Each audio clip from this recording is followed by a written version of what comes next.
Hello student, कैसे हैं आप सब। आई होप आप सब ठीक होंगे। एक बार फिर से आपके YouTube channel study with GM में आपका स्वागत है। जैसा कि आप सभी लोग जानते हैं, राजस्थान में एएनएम की संविदा की वैकेंसी आ गई और उसका एग्ज़ाम भी होने वाला है। आपके यूपी में भी एएनएम की वैकेंसी बहुत ही जल्द में आने वाली है। तो आपकी परीक्षा को ध्यान में रखते हुए हम कुछ महत्वपूर्ण प्रश्न लेकर के आए हैं जो आपको निश्चित ही सफलता दिलाएगी। तो बने रहिएगा हमारे चैनल के साथ। और चलिए हम स्टार्ट करते हैं आज के अपने क्लास को। तो हम आपको बता दें बच्चे कि जो एएनएम के लिए हम एमसीक्यू लेकर के आए हैं वो किस चैप्टर से लेकर के आए हैं। मतलब कि आपके एग्ज़ाम के जो सिलेबस है उसमें एक पॉइंट ये भी है आपका डिटर्मिनेंट्स ऑफ हेल्थ, स्वास्थ्य के निर्धारक तत्व। इसका मतलब हुआ स्वास्थ्य के निर्धारक तत्व। तो इसी पर बेस्ड जो हमारे क्वेश्चन है, ये आज का हमारा फर्स्ट क्लास है। डेली आपको क्लासेस मिलती रहेंगी, आपकी प्रैक्टिस होते रहेंगे। तो बने रहिएगा हमारे चैनल के साथ, और जो भी चैनल पर नए हैं वो चैनल को सब्सक्राइब करना मत भूलिएगा। तो चलिए स्टार्ट करते हैं अपने क्लास को। आज का जो हमारा फर्स्ट क्वेश्चन है बच्चे वो है कि निम्न में से कौन सा घटक स्वास्थ्य का निर्धारक है। अब आपको ये बताना है कि इनमें से कौन सा घटक है जो स्वास्थ्य का निर्धारक है। तो सबसे पहले हम समझ लेते हैं कि स्वास्थ्य के निर्धारक से मतलब क्या है, कि स्वास्थ्य का निर्धारक तत्व जो है ये क्या है। तो इसका मतलब ये होता है कि जो आपको सकारात्मक या नकारात्मक रूप से आपके स्वास्थ्य को प्रभावित करते हैं वही होते हैं स्वास्थ्य के निर्धारक। ठीक है, इसमें आपका समाज है, और इसमें आपका समाज हो गया, वातावरण हो गया, आनुवांशिक या फिर उसको जैविक भी बोल सकते हैं, पोषण हो गया।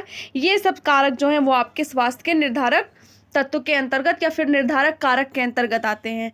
तो इसका ऑप्शन देखिए क्या क्या दिया हुआ है। आपका दिया हुआ है धर्म, समाज, दर्शन या फिर मानव कंकाल। तो इस क्वेश्चन के अगर हम सही आंसर की बात करेंगे तो यहाँ पर आपका ऑप्शन बी सही हो जाता है, समाज। धर्म का स्वास्थ्य कोई लेना देना नहीं है, ना ही दर्शन का, ना मानव कंकाल से, लेकिन समाज का लेना देना है। आप कैसे समाज में रह रहे हैं, वहाँ का सामाजिक वातावरण कैसा है, ये सब आपके स्वास्थ्य पर डिपेंड करता है। तो इसका आंसर आपका बी सही जाता है। चलिए अगले क्वेश्चन पर चलते हैं। अगला क्वेश्चन जो दिया हुआ है आपका वो दिया हुआ है कि निम्न में से कौन सा स्वास्थ्य का निर्धारक नहीं है। अब आपको ये बताना है कि इनमें से कौन सा कारक है जो स्वास्थ्य का निर्धारक नहीं है, मतलब कोई भी प्रभाव नहीं डालेगा हमारे स्वास्थ्य पर। तो इसको ऑप्शन दिया हुआ है जैविकीय कारक, सामाजिक वातावरण, पोषण या फिर अनुशासन। तो हमने आपको बताया ही कि जो आपका जैविकीय कारक है, जैविकीय कारक मतलब आपका हो गया कि आनुवांशिकता से संबंधित है, जैसे कि कुछ रोग हो गए या फिर कुछ लक्षण हो गए जो माता पिता से हमको मिलते हैं। कई सारे डिजीज जो होते हैं आप लोग को पता होगा जेनेटिक होते हैं, जो हमारे पेरेंट्स से हमें मिले होते हैं। सामाजिक वातावरण बताया है कि आप किस समाज में रह रहे हैं, वहाँ का वातावरण कैसा है, माहौल कैसा है, वो भी हमारे स्वास्थ्य को प्रभावित करता है। पोषण कैसा मिल रहा है हमें, ठीक है, तो ये भी प्रभावित करता है। अगर अच्छा न्यूट्रिशन मिल रहा है तो स्वास्थ्य सही रहेगा, लेकिन अनुशासन का यहाँ पर कोई संबंध नहीं है स्वास्थ्य के निर्धारक से। तो आपका ऑप्शन डी सही जाता है यहाँ पर, अनुशासन। चलिए अगले क्वेश्चन पर आते हैं। अगला क्वेश्चन जो आपका दिया हुआ है वो दिया हुआ है कि आनुवांशिक विज्ञान की नींव किसने डाली है। आप सभी को पता होगा जो ग्रेगर जॉन मेंडल थे उन्हें ही फादर ऑफ जेनेटिक, आनुवांशिकता के जनक कहा जाता है। तो इसका आंसर ये सही जाएगा, आनुवांशिकी की विज्ञान की जो नींव है वो ग्रेगर जॉन मेंडल ने डाली है। चलिए अगले क्वेश्चन पर आते हैं। अगला क्वेश्चन आपका दिया हुआ है, आनुवांशिकता संबंधी जानकारी के समग्र रूप को किस नाम से जाना जाता है। इसमें ये पूछा गया आपसे कि जो हमें आनुवांशिकता संबंधी जानकारी मिलती है उसे हम क्या कहते हैं। तो उसको बच्चे हम क्या बोलते हैं, जीनोम बोलते हैं, जीनोम बोलते हैं। और जीनोम में कितने गुणसूत्र होते हैं, सॉरी कितने जीन होते हैं। तो आपके जीनोम में 30,000 जीन होते हैं। ठीक है, अभी हम आपको बताएंगे आगे क्वेश्चन इसमें हम सम्मिलित किए हैं जो कि जीन के ऊपर है। तो चलिए अगला क्वेश्चन देखते हैं। अगला क्वेश्चन आपका दिया हुआ है, मानव जीनोम में लगभग कितने जीन होते हैं। अभी हमने बताया जीनोम है क्या, जो भी आनुवांशिकता संबंधी जानकारी है उसे हम बोलते हैं जीनोम। और जीनोम में पूछा गया है कि कितने जीन होते हैं। तो आपका ऑप्शन दिया है 20,000, 30 लाख, 10,000, 30,000। तो यहाँ पर आपका जो सही आंसर जाता है वो आपका ऑप्शन डी जाता है। अब समझ लीजिए जीन क्या होता है। तो जो मानव का क्रोमोसोम होता है, ह्यूमन क्रोमोसोम जिसे गुणसूत्र कहते हैं, तो उसमें डीएनए के पार्टिकल पाए जाते हैं। तो जो डीएनए के कण होते हैं उसे ही हम जीन कहते हैं। और मानव जीनोम में कितने जीन होते हैं, तो 30,000 जीन होते हैं लगभग। चलिए अगले क्वेश्चन पर आते हैं। अगला क्वेश्चन आपका दिया हुआ है, सामाजिक निर्धारकों की 5 व्यापक श्रेणियों में क्या शामिल नहीं है। अब हमने बताया आपका सामाजिक निर्धारक मतलब कि जो हमारा सामाजिक वातावरण है वो भी प्रभाव डालता है हमारे स्वास्थ्य पर। तो इसमें हमें देखना है कि कौन सा ऐसा जो इसमें शामिल नहीं है, सामाजिक निर्धारक की जो व्यापक श्रेणी है जो हमारे स्वास्थ्य पर कोई प्रभाव नहीं डालते हैं। तो उसमें क्या, हमारा पड़ोस व निर्मित वातावरण, सामुदायिक संदर्भ, नैतिक स्वरूप, सामाजिक शैक्षिक वातावरण। तो इसमें आपका जो आंसर जाता है यहाँ पर वो सी सही हो जाता है, नैतिक स्वरूप।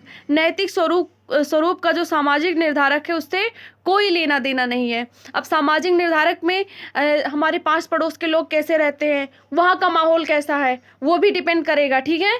और बाकी आपका सामुदायिक संदर्भ हो गया कि जैसे आप किसके साथ उठते बैठते हैं, आपका संगति कितने लोगों के साथ है, ये भी डिपेंड करता है। सामाजिक शैक्षिक वातावरण कि अगर आपका जो समाज है एजुकेटेड है तो आपको किसी भी बीमारी के बारे में अवेयर करवाएगा। तो यहाँ पर जो ये तीनों ऑप्शन है आपके सही जाते हैं। आपका ये जो तीनों ऑप्शन है आपके वो जो है सामाजिक निर्धारक में आते हैं और आपका नैतिक स्वरूप जो है ये इससे अलग है। तो इसका राइट आंसर सी सही हो जाता है। चलिए अगले क्वेश्चन पर आते हैं। अगला क्वेश्चन आपका दिया हुआ है, सामाजिक आर्थिक स्थिति को निर्मित करने वाले प्रमुख तत्वों में कौन शामिल नहीं है। अब आपको ये बताना है कि सामाजिक आर्थिक स्थिति को निर्मित करने वाले जो तत्व हैं उनमें कौन सा शामिल नहीं है। आर्थिक स्थिति से आप सभी को पता चल रहा होगा, आर्थिक स्थिति का मतलब हो गया अर्थ, पैसे से यहाँ बात किया जा रहा है। तो इसमें आपको ऑप्शन दिया हुआ है आर्थिक स्तर, मानसिक स्तर, शिक्षा, व्यवसाय। तो इसका सीधा सीधा संबंध क्या होगा, व्यवसाय से होगा। मतलब जहाँ से आप धन कमा सकें, आर्थिक स्थिति की बात की जा रही है। तो ऑप्शन आपका आर्थिक स्तर है, मानसिक स्तर है, शिक्षा है, व्यवसाय है। तो इस क्वेश्चन के अगर हम राइट आंसर की बात करेंगे तो यहाँ पर आपका ऑप्शन बी सही हो जाता है, मानसिक स्तर। अब मानसिक स्तर क्या है, आर्थिक स्तर हो गया आपने पैसे कमाए, शिक्षा भी हो गया तो शिक्षा से भी आप अपनी आर्थिक स्थिति सही कर सकते हैं। अगर कोई शिक्षित आदमी है तो वो भी धन अर्जित करता है। व्यवसाय अगर आपने बिजनेस कर लिया तो भी आप धन अर्जित करते हैं। तो उससे आर्थिक स्थिति जो है, सामाजिक आर्थिक स्थिति, इससे उनका निर्माण होता है। लेकिन मानसिक स्तर का इससे कोई लेना देना नहीं है। आपका ऑप्शन बी सही हो जाता है। चलिए अगले क्वेश्चन पर आते हैं। अगला क्वेश्चन आपका दिया हुआ है, सामाजिक दूरी का मानक कितना होता है। आपने भी कोविड-19 के दौरान सुना होगा सोशल डिस्टेंसिंग, जिसे सामाजिक दूरी कहते हैं। तो उसका मानक है कितने गज की दूरी रखी गई थी, 2 गज की दूरी, ठीक है। 2 गज की दूरी आपका आंसर यहाँ पर सही हो जाता है। चलिए अगले क्वेश्चन पर आते हैं। अगला क्वेश्चन आपका दिया हुआ है, कम पढ़ी लिखी आबादी में स्वास्थ्य के प्रति क्या पाई जाती है। आपको बताना है कि जहाँ के लोग हैं जो कम पढ़े लिखे हैं, अनएजुकेटेड हैं, तो वो क्या होंगे, स्वास्थ्य के प्रति जागरूक होंगे या फिर सक्रिय रहेंगे, सचेत नहीं रहेंगे या फिर आत्मनिर्भर रहेंगे। अब आप सभी लोग तो इसका आंसर जान ही रहे होंगे। अगर कम पढ़े लिखे लोग हैं तो वो जागरूक बिल्कुल नहीं रहेंगे, ना किसी बीमारी के प्रति, तो कैसे उनका स्वास्थ्य सही रह सकता है। मतलब स्वास्थ्य के प्रति उन्हें कोई जानकारी नहीं रहेगी। पढ़े लिखे नहीं है तो उन्हें क्या पता है कि कौन सी बीमारी है, इसका हमें ट्रीटमेंट करवाना चाहिए या फिर हमें किस तरीके से साफ सफाई का ध्यान रखना चाहिए, ये सब तो पता नहीं होगा। सक्रियता पाई जाएगी, एक्टिव रहेंगे। मतलब कि कोई भी बीमारी होनी है उन्हें तो उससे पहले वो एक्टिव रहेंगे कि हमें मतलब साफ़ सफाई का ध्यान रखना या फिर हमें ऐसे नियमों का पालन करना जिससे हमें बीमारी ना हो। सचेतता नहीं पाई जाती। आपका ऑप्शन यही सही हो जाता है। आत्मनिर्भरता, तो जो पढ़े लिखे नहीं है वो आत्मनिर्भर, सेल्फ डिपेंडेंट हो ही नहीं सकते। तो आपका ऑप्शन यहाँ पर सी सही हो जाता है, सचेत नहीं रहेंगे। चलिए अगले क्वेश्चन पर आते हैं। अगला क्वेश्चन आपका दिया हुआ है, पोषण संबंधी आयाम नहीं है, व्यक्तिगत, पारिवारिक, सामुदायिक या फिर सांस्कृतिक। तो इस क्वेश्चन के अगर हम राइट आंसर की बात करेंगे बच्चे तो यहाँ पर आपका ऑप्शन डी सही हो जाता है। अब समझ लेते हैं पोषण संबंधी आयाम। पोषण संबंधी आयाम जो है वो व्यक्तिगत भी है, पारिवारिक, सामुदायिक। जैसा कि अब जानते हैं, जैसे कि हम एक एग्जांपल लेकर बताते हैं कि जैसे कुछ लोग गांव में रहते हैं, कुछ लोग शहर में रहते हैं, तो दोनों पे जो पोषण संबंधी है, पोषण जो है ये दोनों पर अपना प्रभाव डालता है। जैसे कि गांव में अधिक श्रम करते हैं लोग लेकिन उनको प्रोटीन नहीं मिल पाता है, और शहर में क्या है कि लोग बैठे रहते हैं, बहुत अधिक कैलोरी उनको मिल जाती है। तो दोनों पे ये अपना प्रभाव डालता है। सांस्कृतिक का कोई लेना देना नहीं है। पोषण संबंधी आयाम में आपका व्यक्तिगत आयाम है, पारिवारिक है और सामुदायिक है। चलिए अगला क्वेश्चन देखते हैं। अगला क्वेश्चन आपका दिया हुआ है, वह राज्य जहां गंभीर रूप से कुपोषित बच्चे बहुत कम या नग्न हैं। अब आपको बताना है कि हमारे भारत में ऐसे कौन से राज्य हैं जहां पर जो बच्चे हैं वो कुपोषित नहीं है, ठीक है, कुपोषण नहीं है उनमें, तो या फिर है ही नहीं या बहुत कम है। तो इसका आंसर चलिए देख लेते हैं क्या दिया हुआ है। लक्षद्वीप, लद्दाख, नागालैंड, मध्य प्रदेश, महाराष्ट्र, राजस्थान, उत्तर प्रदेश, हिमाचल प्रदेश, उड़ीसा और बिहार, छत्तीसगढ़ या फिर झारखंड। तो इसके अगर हम सही आंसर की बात करेंगे तो आपका आंसर ये सही हो जाता है, लक्षद्वीप, लद्दाख और नागालैंड।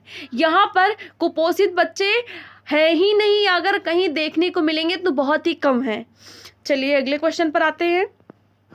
अगला क्वेश्चन आपका दिया हुआ है, गंभीर तीव्र कुपोषण से प्रभावित सर्वाधिक बच्चे, ये गलत हो गया थोड़ा सा, ये बच्चों नहीं है बच्चों होगा, आप लोग सही कर लीजिएगा। सर्वाधिक बच्चों वाला राज्य है, आपको ये बताना है कि गंभीर तीव्र कुपोषण से प्रभावित बच्चों वाला राज्य कौन सा है। अभी तक आपने क्या देखा था कि कौन सा ऐसा राज्य है कि जहां पर जो है वो सबसे कम कुपोषित बच्चे पाए जाते हैं। अब आपको बताना है कि सबसे अधिक कहां पाए जाते हैं। तो आपको ऑप्शन दिया हुआ है मध्य प्रदेश, उत्तर प्रदेश, राजस्थान। तो इसके अगर हम सही आंसर की बात करेंगे तो आपका ऑप्शन बी सही हो जाता है, उत्तर प्रदेश। उत्तर प्रदेश में लगभग 4 लाख बच्चे ऐसे हैं जो कुपोषित हैं। अब अगर हम बात करेंगे दूसरे नंबर पर कौन आता है, तो दूसरे नंबर पर बिहार आता है। बिहार में 3 लाख है बच्चों की संख्या जो कि कुपोषित बच्चे हैं। चलिए अगले क्वेश्चन पर आते हैं। अगला क्वेश्चन आपका दिया हुआ है, सतत विकास लक्ष्य SDG 20 हंगर के तहत किस वर्ष तक सभी प्रकार की भूख एवं कुपोषण को समाप्त करने का लक्ष्य निर्धारित किया गया है। एक लक्ष्य निर्धारित किया गया है, उसका नाम है SDG 20 हंगर। तो उसके तहत है किस वर्ष तक ये निर्धारित किया गया है कि जो किसी भी प्रकार की भूखमरी है या फिर कुपोषण है उसको समाप्त कर दिया जाएगा। तो इसका ऑप्शन दिया हुआ है 2027, 2023, 2035। ये 2023 नहीं, एक आप सही कर लीजिएगा, 2030 होगा यहाँ पर। ये आपका जो ऑप्शन है बच्चे, ये इसको आप कर लीजिएगा 2030। तो आपका यहाँ पर ऑप्शन सी सही हो जाता है, 2030 तक ये लक्ष्य रखा गया है SDG 20 हंगर के तहत कि सभी प्रकार के कुपोषण को समाप्त कर दिया जाएगा। चलिए अगले क्वेश्चन पर आते हैं। अगला क्वेश्चन आपका दिया हुआ है, आमतौर पर किस वर्ग के माध्यम से स्वस्थ जीवन शैली अर्जित की जाती है। अब आपको इसमें ये बताना है कि किस वर्ग के थ्रू हम अपना जो स्वास्थ्य जीवन है वहाँ से स्वस्थ जीवन शैली मतलब स्वास्थ्य रहने की शैली जो है वो हम अर्जित कर सकते हैं। माता पिता व सहकर्मी से, समूह मित्र व स्कूल से, मीडिया के साथ बातचीत करके। तो अगर आप माता पिता और आपके मित्र हैं, आपको किसी भी बीमारी के बारे में, स्वास्थ्य के प्रति अगर आपको जागरूक करते हैं, वहाँ से भी ले सकते हैं। समूह मित्र व स्कूल से, स्कूल में भी आपको बताई जाती है, बीमारियों से जागरूक रहने को बताया जाता है, ठीक है। और आपके मीडिया से बातचीत करके। तो तीनों ऑप्शन आपके यहाँ पर सही हो जाते हैं, उपरोक्त सभी हो जाएगा। इन सब के माध्यम से आप स्वस्थ जीवन शैली अर्जित कर सकते हैं या फिर स्वस्थ रह सकते हैं। चलिए अगले क्वेश्चन पर आते हैं। अगला क्वेश्चन आपका दिया हुआ है, नेत्रदाह। नेत्रदाह का मतलब हो गया वही आपका आई इन्फ्लामेशन, मतलब आंखों में स्वेलिंग आ जाना, उसे ही हम बोलते हैं नेत्रदाह। खांसी व फिर आपके चेस्ट में जलन हो गया आदि का सही पर्यावरणीय कारक क्या है।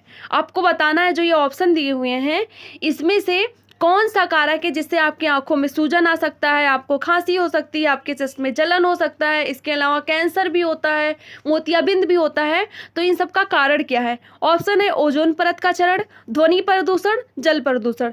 तो अगर हम इसके आंसर की बात करेंगे तो आपका ऑप्शन ये सही हो जाता है, ओजोन परत का क्षरण। आप सभी को पता होगा जो ओजोन है वो क्या करती है, जो परावैंगनी किरणें आती हैं उनको रोकती है, ठीक है, कि वो पृथ्वी पर ना आ पाए। अगर वो पृथ्वी पर आएंगी और हम उसके कांटेक्ट में जाएंगे तो हमें मोतियाबिंद हो सकता है, कैंसर हो सकता है, खांसी, चेस्ट में जलन, आई में इन्फ्लामेशन, ठीक है, नेत्रदाह, ये सब बीमारी हो सकती है। तो आपका ऑप्शन ये सही हो जाता है यहाँ पर। चलिए अगला क्वेश्चन देखते हैं। अगला क्वेश्चन आपका दिया हुआ है, अनिद्रा, रक्तचाप वृद्धि तथा तंत्रिका संबंधी रोग का सही पर्यावरणीय कारक कौन सा है। आपको ये बताना है कि नींद ना आना, ब्लड प्रेशर हाई हो जाना और नर्वस सिस्टम संबंधी जितने भी डिजीज होते हैं उसका पर्यावरणीय कारक कौन सा है, मतलब कौन सा इन्वायरमेंट का कारक है जो प्रभावित करता है? ओजोन परत का क्षरण, ध्वनि प्रदूषण, ग्रीन हाउस प्रभाव या फिर इनमें से कोई नहीं। तो आपका यहाँ पर आंसर बी सही हो जाता है, ध्वनि प्रदूषण। अगर बहुत ही ज़्यादा ध्वनि प्रदूषण फैला है, बहुत ही ज़्यादा शोर हो रहा है, तो उससे क्या होगा, आपने देखा होगा कि कई ऐसे लोग होते हैं कि जिनका बीपी बढ़ने लगता है बहुत अधिक आवाज़ सुन के, नींद नहीं आती है, तंत्रिका संबंधी जितने भी प्रॉब्लम होते हैं वो ध्वनि प्रदूषण से होते हैं। आपका ऑप्शन बी सही हो जाता है। चलिए अगला क्वेश्चन देखते हैं।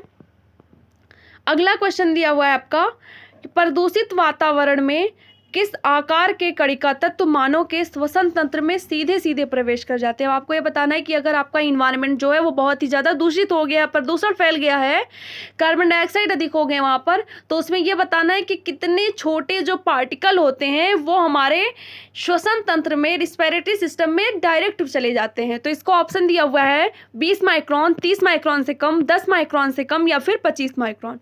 तो इसके अगर हम सही आंसर की बात करेंगे बच्चे, तो इसका सही आंसर जो हो जाता है आपका ऑप्शन सी हो जाता है। जो 10 माइक्रोन से कम पार्टिकल होंगे वो क्या करेंगे, हमारे श्वसन तंत्र में सीधे प्रवेश कर जाएंगे। चलिए अगले क्वेश्चन पर आते हैं। अगला क्वेश्चन क्या दिया हुआ है आपका, दुर्लभ बीमारियों के इलाज हेतु वित्तीय धनराशि का प्रस्ताव किस योजना के तहत किया गया है? दुर्लभ बीमारियों में जैसे आपके जेनेटिक डिजीज आ जाते हैं, ठीक है, हीमोफीलिया हो गया, आपका सिकल सेल एनीमिया हो गया, ये सब क्या है, दुर्लभ बीमारी के अंतर्गत आ जाते हैं। तो उसके इलाज के हेतु वित्तीय धनराशि का जो, मतलब वित्तीय धनराशि देने का जो प्रस्ताव किया गया था वो किस योजना के तहत किया गया था? राष्ट्रीय आरोग्य निधि योजना, आयुष्मान भारत योजना, राष्ट्रीय हेल्थ कार्ड योजना या फिर राष्ट्रीय स्वास्थ्य बीमा योजना। तो इस क्वेश्चन के अगर हम राइट आंसर की बात करेंगे तो यहाँ पर आपको ऑप्शन ये सही हो जाता है, राष्ट्रीय आरोग्य निधि योजना। अब कितना देने को कहा गया था कि मतलब कितनी धनराशि दी जाएगी, तो 20 लाख रुपए तक की धनराशि देने का ऐलान किया गया था राष्ट्रीय आरोग्य निधि योजना का। चलिए अगले क्वेश्चन पर आते हैं। अगला क्वेश्चन जो आपका दिया हुआ है वो है कि वायु प्रदूषण को कम करने के लिए कोयले एवं जीवाश्म ईंधन के प्रयोग को खत्म करने के लिए नवंबर 2021 में संपन्न पर्यावरण सम्मेलन COP26 कहाँ आयोजित किया गया था? बच्चे एक सम्मेलन किया गया था, उसका क्या नाम था? COP26। तो ये बताया जा रहा है कि जो हमारा वायु प्रदूषण है, ठीक है, और जीवाश्म ईंधन के प्रयोग को खत्म करने के लिए ये जो COP26 है ये सम्मेलन 2021 में कहाँ किया गया था? तो आपका ऑप्शन दिया हुआ है पेरिस, नॉर्वे, ग्लासगो या फिर सिडनी। तो इस क्वेश्चन के अगर राइट आंसर की बात करेंगे तो आपका ऑप्शन सही हो जाता है ग्लासगो। लंदन के ग्लासगो में सम्मेलन COP26 जो है वो किया गया था, मतलब COP26 का सम्मेलन हुआ था कब? 2021 में। तो आपका ऑप्शन सी सही हो जाता है। चलिए अगले क्वेश्चन पर आते हैं। अगला क्वेश्चन आपका दिया हुआ है 2021 में संपन्न पर्यावरणीय सम्मेलन COP26 में वैश्विक तापन वृद्धि कितने डिग्री सेल्सियस तक नियंत्रित रखने की चर्चा हुई थी? अभी हमने आपको बताया कहाँ हुआ था COP26 सम्मेलन, तो ये आपके लंदन के ग्लासगो में हुआ था। अब उसमें ये बताना है आपको कि वैश्विक तापन वृद्धि जो है वो कितने डिग्री सेल्सियस तक नियंत्रित रखने की बात की गई थी कि कितने से कितनी डिग्री से कम रखा जाएगा। तो उसमें एक तो क्या बात किया गया था कि वायु प्रदूषण को कम किया जाएगा, जीवाश्म ईंधन के प्रयोग को खत्म किया जाएगा। अब आपको बताना है कि वैश्विक तापन की वृद्धि को कितने सेल्सियस कम रखने की बात हुई थी। तो ऑप्शन दिया है आपका 2.4 डिग्री सेल्सियस से नीचे, 1.5 डिग्री सेल्सियस से नीचे, या 2.3 डिग्री सेल्सियस या फिर 2.8 डिग्री सेल्सियस। तो आपके राइट आंसर की बात करेंगे आपका ऑप्शन बी सही हो जाता है, 1.5 डिग्री सेल्सियस से नीचे वैश्विक तापमान रखने की बात की गई थी COP26 सम्मेलन में, जो कि आपके लंदन के ग्लासगो में सम्मिलित हुआ था। तो आज के लिए इतना ही। आप सभी को हमारा क्लास कैसा लगा है कमेंट करके ज़रूर बताइएगा और जुड़े रहिए हमारे चैनल के साथ। जो भी बच्चे नए हैं वो चैनल को सब्सक्राइब करें, अपने दोस्तों में शेयर करें। आपको डेली एक क्लास मिलता रहेगा जिससे आप अपना प्रैक्टिस आसानी से करते हैं।